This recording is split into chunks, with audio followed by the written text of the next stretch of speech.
Dear delegates of the UN Refugee Summit, you are meeting these 2 days to discuss the response to what everyone calls the refugee crisis. Today, it's mostly the Syrians who are capturing the world's attention. I live in Lebanon, where more than 1 million Syrians have streamed across our border, and I see the fear, the poverty, the demotivating sense of unbelonging. I not only see them, I feel them. I feel them because I am Palestinian and their existence has been my people's existence for more than 60 years.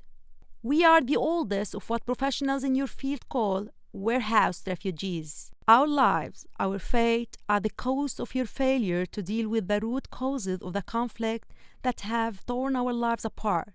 Our children's lives also are being shaped in tragic ways when you help us survive but pay so little attention to dignity.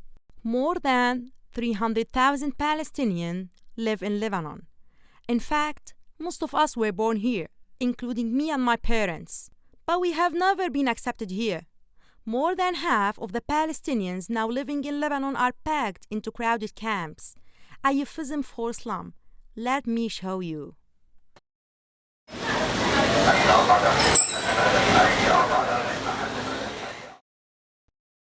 Many people live in small houses with roofs that are just thin sheets of metal.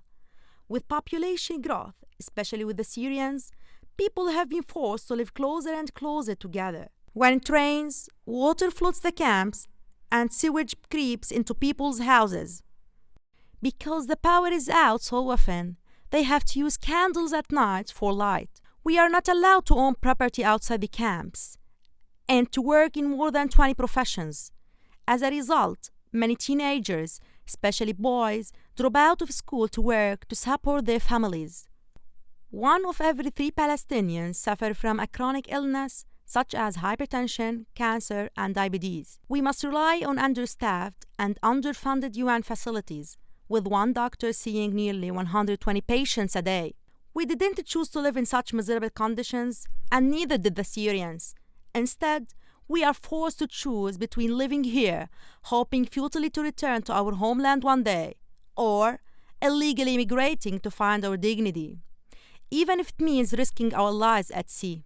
And then, you don't want us. You build walls and more detention camps, and argue endlessly about who must take us. In the case of the Palestinians in Lebanon and elsewhere, it feels like we have been forgotten as others take our place in the news.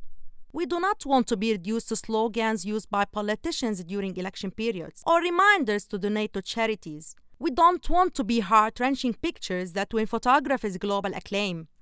We want a life with meaning. If you respect human rights, you must work toward permanent solution and let us live in dignity in the meantime. For the forgotten Palestinians, that means finally allowing us the right to return to our homeland, to live in freedom and dignity. Till that day, we deserve full rights where we live. Yours in hope, Duaa.